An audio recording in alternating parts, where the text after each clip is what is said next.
सभी सनातनी भाई बहनों को मेरा प्रणाम है। आज का विषय बहुत ही महत्वपूर्ण है और आज हम सभी जानेंगे कि सूर्य भगवान को सुबह सुबह जल अर्पण क्यों करते हैं। क्यों अधिकांश लोग तांबा के ही लोटा में जल अर्पण करते हैं और वो भी सुबह में। आखिर इसका कारण क्या है? पूरब तरफ घूम करके ही जल अर्पित किया जाता है, इसका क्या कारण है? जिज्ञासा केवल आज के युवाओं को नहीं है, बहुत सारे हमारे भाई बहन हैं जिसका सही कारण पता नहीं है, बस हमारे पुरखे करते आए हैं और हम भी ऐसा कर रहे हैं। तो आज मैं आपके पास लेकर आया हूँ ये सारी समस्याओं का समाधान हमारे सनातनी भाई बहनों को सोचने पर, सही दिशा में आगे बढ़ने पर ये प्रोत्साहित करेगा। तो आइए आज की वीडियो को शुरू करते हैं अब। लेकिन उससे पहले आप कई भावना में बहकर सब्सक्राइब करना भूल जाएंगे, इसलिए मैं आग्रह करता हूँ सब्सक्राइब कर दें और इस वीडियो के लिंक को अन्य भाई बहनों तक भी शेयर करें, जिससे कि अधिक से अधिक भाई बहनों को इस बात की जानकारी हो। तो आइए शुरू करते हैं आज की वीडियो अब। बंधुओं, जरा कल्पना कीजिए, सूर्योदय से पहले का वो समय जब आकाश की हल्की लाली फैलने लगती है, पक्षी अपने पंख फैलाकर गुनगुनाने लगते हैं और वातावरण में एक अनोखी शांति व्याप्त होती है। यही वो क्षण होता है जब प्रत्येक भारतवासी, चाहे गांव का हो या शहर का, अपने घरों की छतों पे या नदियों के घाटों पर खड़े होकर तांबे के लोटे में जल भरकर सूर्य को अर्घ्य देते हैं। आपने भी देखा होगा, लोग पूरब दिशा की ओर मुख करके खड़े होते हैं, दोनों हाथों से जल उठाते हैं और सूर्य को नमस्कार करते हैं और मंत्र बोलते हैं, ओम सूर्याय नमः या ओम आदित्याय नमः। यह दृश्य केवल धार्मिकता नहीं बल्कि भारत की सनातन संस्कृति की जीवंत पहचान है। अब प्रश्न उठता है, आखिर यह परंपरा क्यों है? क्यों हर सुबह सूरज को जल चढ़ाया जाता है और क्यों तांबे के लोटे का ही उपयोग किया जाता है? मेरे प्यारे भाइयों बहनों, आइए इस रहस्य को 3 स्तरों पर हम समझते हैं, धार्मिक दृष्टिकोण से, आध्यात्मिक दृष्टिकोण से और वैज्ञानिक दृष्टिकोण से। सबसे पहले हम धार्मिक दृष्टिकोण से आपस में बातचीत करते हैं, इस बात को समझते हैं। हमारे शास्त्रों में सूर्य को एक ग्रह नहीं माना गया बल्कि जीवों के प्राणदाता, ऊर्जा स्रोत और देवताओं के भी अधिपति के रूप में पूजा जाता है। ऋग्वेद के अनेक सूक्त सूर्य देव की स्तुति की गई है। वहां कहा गया है, सूर्यो विश्वस्य चक्षु, अर्थात सूरज इस विश्व की आंख है। बिना सूरज के न तो दिन है, न जीवन, न प्रकाश, न अन्न। इसलिए हमारे ऋषि मुनियों ने सूर्य को भगवान के रूप में देखा। सूर्यदेव का स्वरूप कैसा है? तो धर्म ग्रंथों के अनुसार सूर्य रथ पर सवार रहते हैं, जिसका रथ 7 घोड़ों द्वारा खींचा जाता है। ये 7 घोड़े 7 रंगों और 7 छायाओं के प्रतीक हैं। इनके सारथी अरुण देव हैं।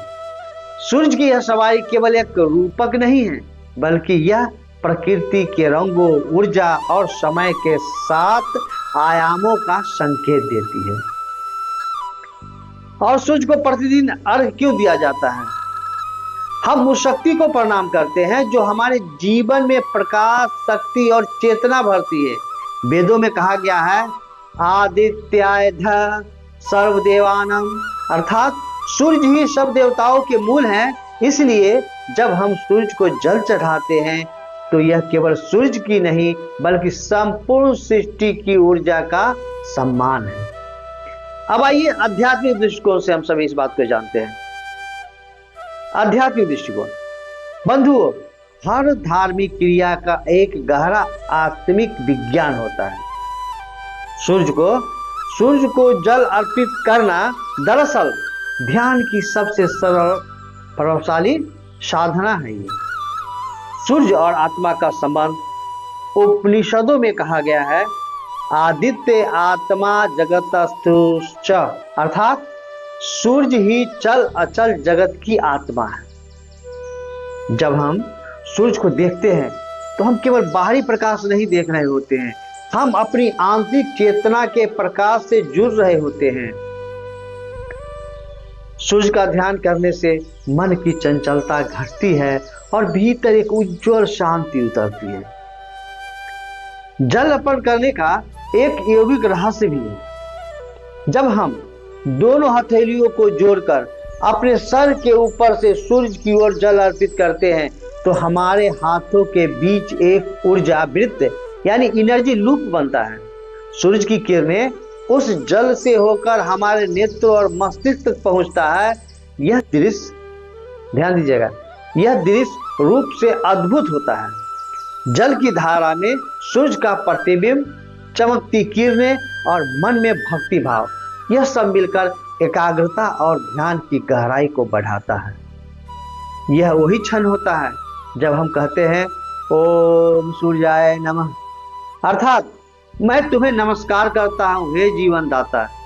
यह शब्द, यह ध्वनि और यह भाव तीनों मिलकर हमारे भीतर ऊर्जा का संचार करते हैं। अब आइए हम सभी वैज्ञानिक दृष्टिकोण से जानें सूर्य और स्वास्थ्य का गहरा संबंध। यह तीसरी और सबसे महत्वपूर्ण पहलू है विज्ञान। बंधुओं, यह परंपरा किसी अंधविश्वास की उपज नहीं है, यह हमारे पूर्वजों की अत्यंत वैज्ञानिक समझ का परिणाम है। वैज्ञानिक रूप से सुबह की किरणों में अल्ट्रावायलेट और इंफ्रारेड किरणों का अनुपात संतुलित होता है। यह समय शरीर के लिए सबसे सुरक्षित और लाभदायक है। जब हम सूर्य की पहली किरणों को देखते हैं तो हमारी आंखें, त्वचा और शरीर को विटामिन डी मिलता है जो हड्डियों और रोग प्रतिरोधक शक्ति के लिए अनिवार्य है। जब हम जल से अर्घ देते हैं तो जल की पतली धारा सूर्य की किरणों को विच्छेदित करती है, जिससे किरणों की तीव्रता कम हो जाती है। इससे हमारी आंखें पर किरणें कोमल रूप से पड़ती है। यह बिल्कुल प्राकृतिक सनग्लास की तरह काम करता है। इसलिए ऋषियों ने कहा है सूर्य की ओर सीधा मत देखो, जल से होकर देखो, क्योंकि यह सुरक्षित और ऊर्जावान दोनों है। अब आइए कि तांबे के लोटे का रहस्य क्या है। बंधुओं, यह एक और बड़ा प्रश्न है। क्यों प्रायः तांबे के लोटे से ही जल चढ़ाया जाता है? इसका उत्तर भी उतना ही वैज्ञानिक है। तांबा यानी कॉपर एक अत्यंत उपयोगी धातु है, जिसके बारे में आज की आधुनिक विज्ञान भी यही कहती है कि यह रोगाणुनाशक, आयन उत्सर्जक और ऊर्जा संवर्धक होती है। यह तांबा, इसका आयनिक प्रभाव भी होता है। जब जल तांबे के पात्र में रखा जाता है तो उसमें तांबे के सूक्ष्म आयन यानी कण घुल जाते हैं। ये आयन शरीर के लिए लाभदायक है। ये रोग प्रतिरोधक शक्ति को बढ़ाते हैं, पाचन सुधारते हैं और जल को शुद्ध करते हैं। इसमें विद्युतीय चुंबक होती है। जो विद्युतीय चुंबक संतुलन तांबे की पात्र को सूर्य की किरणों को आकर्षित करता है और उन्हें जल में प्रवाहित करता है। जब यह जल सूर्य की ओर प्रवाहित होता है तो उसके साथ विद्युत चुंबकीय ऊर्जा भी गतिशील होती है। यह हमारे नाड़ी तंत्र और मन मस्तिष्क को संतुलित करती है। इसका पर्यावरण पर भी प्रभाव पड़ता है। सूर्य को अर्घ देने से वातावरण में नकारात्मकता घट जाती है और हवा में शुद्धता आ जाती है। यानी यह केवल एक व्यक्तिगत नहीं बल्कि सामूहिक कल्याण का अभ्यास है। तो हम सुबह सुबह अर्घ क्यों देते हैं? यह भी तो एक जिज्ञासा है। यह भी एक बड़ा रहस्य है कि अर्घ हमेशा प्रातः काल यानी सूर्य उदय के समय ही क्यों दिया जाता है? क्योंकि यही वो समय होता है जब वातावरण में ओजोन की परत सबसे सक्रिय होती है। सूर्य की पहली किरणें जब पृथ्वी को छूती है तब वह किरणें सबसे शुद्ध, प्राणदायी और ऊर्जावान होती है। इसी समय सांस लेने से शरीर में ऑक्सीजन का अधिकतम अवशोषण होता है। जब हम उस समय जल अर्पित करते हैं तो हमारे शरीर का सर्कुलेशन सिस्टम और नर्वस सिस्टम सक्रिय हो जाता है। यही कारण है कि जो व्यक्ति नियमित रूप से सूर्य को अर्घ देता है उसका चेहरा तेजस्वी रहता है, चेहरे पे तेज होती है, उसका मन प्रसन्न और शरीर निरोगी होता है। अब आइए सूर्य को अर्घ देने में पंच तत्व का क्या योगदान है, क्या सामंजस्य है? बंधुओं, जरा इसे पंच तत्व के आधार पर भी हम सभी देखने का प्रयास करें। हमारा शरीर 5 तत्वों कौन कौन? पृथ्वी, जल, अग्नि, वायु और आकाश से बना है। जब हम सूर्य को जल देते हैं तो यह क्रिया 5 तत्वों को संतुलित करती है। कैसे करती है, आइए जानते हैं एक एक करके। जल तत्व, हम जल को अर्पित करते हैं। अग्नि तत्व, सूर्य स्वयं अग्नि का प्रतीक है। वायु तत्व, अर्घ के समय गहरी श्वास और प्राणायाम होता है। चौथा पृथ्वी तत्व, हम धरती पर खड़े होकर इस कर्म को करते हैं। और पांचवा आकाश तत्व, हमारा ध्यान, दृष्टि आकाश में केंद्रित होता है। इस प्रकार यह क्रिया एक पूर्ण योगिक साधना है जो शरीर, मन, आत्मा को एकाकार करती है। अब आइए थोड़ा सा मनोवैज्ञानिक कारण के विषय में हम सभी जानते हैं। ऊर्जा का विज्ञान है ये। अब इसे मनोवैज्ञानिक दृष्टिकोण से समझिए। प्रत्येक प्रातः जब हम सूर्य की ओर मुख करते हैं तो हमारे भीतर सकारात्मक सोच और आत्मबल का संचार होता है। सूर्य स्थिर है, निरंतर है और प्रकाश का प्रतीक है। जब हम प्रतिदिन उसे नमस्कार करते हैं तो हमारे मन में भी स्थिरता, निरंतरता और प्रकाश का संस्कार अंकित होता है। सूर्य नमस्कार और अर्घ योग में जो सूर्य नमस्कार है वह भी इसी भाव का विस्तार है। यह शरीर की हर पेशी को सूर्य की ऊर्जा से जोड़ता है।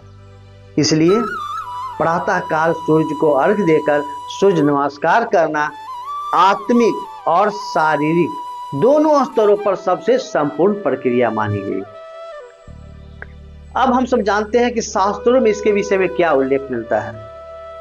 मेरे सनातनी भाइयों एवं बहनों, सूर्य को जल अर्पण करने की परंपरा का उल्लेख अनेक पुराणों और ग्रंथों में मिलता है। स्कंद पुराण में कहा गया है, जो व्यक्ति प्रतिदिन सूर्य को अर्घ देता है उसके जीवन से रोग, शोक और भय दूर हो जाते हैं। गरुड़ पुराण में लिखा है, सूर्य को जल चढ़ाना 100 यज्ञों के समान है।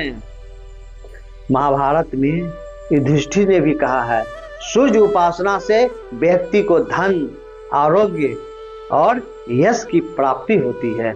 यह केवल प्रतीक नहीं बल्कि उस समय के प्राकृतिक स्वास्थ्य विज्ञान की साक्षी है। इसका आधुनिक वैज्ञानिक दृष्टिकोण भी है। डॉक्टर एबी मैनसन के अनुसार प्रातः काल सूर्य की किरणें शरीर में बायोलॉजिकल ब्लॉक को नियंत्रित करती है और मन को डिस्प्रेशन से मुक्त करती है। डॉक्टर हर्बर्ट शेल्टर ने कहा है कि सूर्य ही पृथ्वी का सबसे बड़ा चिकित्सक है, और क्या चाहिए। इसलिए यह कहना अतिशयोक्ति नहीं है कि अर्घ देना सूर्य चिकित्सा का प्राचीनतम रूप है। कुछ रोचक परंपराएं के विषय में भी हम सभी जान लें तो अच्छा रहेगा। छठ पर्व में सूर्य को अर्घ देने की परंपरा सबसे भव्य रूप में दिखाई देती है। वहां अस्ताचली सूर्य और उदयांचली सूर्य यानी सुबह कारक और संध्या कारक दोनों में सूर्य को अर्घ दिया जाता है। यह क्या दर्शाता है? यह दर्शाता है कि जीवन में केवल उगते हुए ही नहीं, ढलते हुए सूर्य का भी सम्मान करना चाहिए। राजस्थान, गुजरात और बिहार के गांव में आज भी लोग सूर्य को जल देने के बाद उसी जल की कुछ बूंदे अपने सिर पर डालते हैं। यह ऊर्जा ग्रहण करने का प्रतीक है। हम सभी इतना बात जाने हैं, अब निष्कर्ष के रूप में कुछ बातें जानते हैं। एक परंपरा से बढ़कर जीवन का दर्शन है ये जल अर्पण। बंधुओं, जब हम रोज सुबह सूरज को जल देते हैं तो यह केवल किसी देवता को जल नहीं दे रहे होते, हम उस महान चेतना को प्रणाम कर रहे होते हैं जो हमारे भीतर और बाहर दोनों में समान रूप से विद्यमान है। यह परंपरा हमें हर दिन यह सिखाती है, अंधकार चाहे कितना भी हो, सूरज रोज उगता है। सूर्य हमें प्रेरणा देता है कि जीवन में चाहे कितनी भी कठिनाई आए, हमें हर दिन फिर से उगना है, जागना है और दूसरे को प्रकाश देना है। तो मेरे बंधुओं, सनातनी भाइयों एवं बहनों, अगली बार जब आप सुबह सुबह तांबे के लोटे में जल लेकर पूर्व दिशा की ओर खड़े हो तो याद रखिए कि आपके उस जल में भक्ति भी है, विज्ञान भी है, ध्यान भी है और जीवन का सच्चा दर्शन भी है। तो कुछ बूंदें सूरज की किरणों से हटकर जब गिरती है तो केवल धरती को नहीं बल्कि हमारी आपकी आत्मा को भी स्नान कराती है। इसलिए कहा गया है, सूर्य नमस्कार से आरंभ करो दिन तो जीवन भी हो जाएगा प्रकाशमय एक दिन। तो हम सभी को सूर्य को जल अर्पण करना चाहिए। ये मैं भी करूं, मेरा संतान भी करे तो बहुत ही अच्छा होगा। तो आज के वीडियो को यहीं पर विराम देते हैं, फिर मिलते हैं किसी अन्य दिन अन्य विचारों के साथ। तब तक के लिए आप सभी को प्रणाम करते हुए निवेदन और आग्रह वही कि यदि सब्सक्राइब नहीं किए तो सब्सक्राइब कर दें और इस वीडियो के लिंक को अन्य भाई बहनों तक भी शेयर करें। ये तो आपकी जिम्मेवारी है, मेरी जिम्मेवारी जो थी मैंने आपके समझ रख दिया। फिर से आप सभी को मेरा प्रणाम।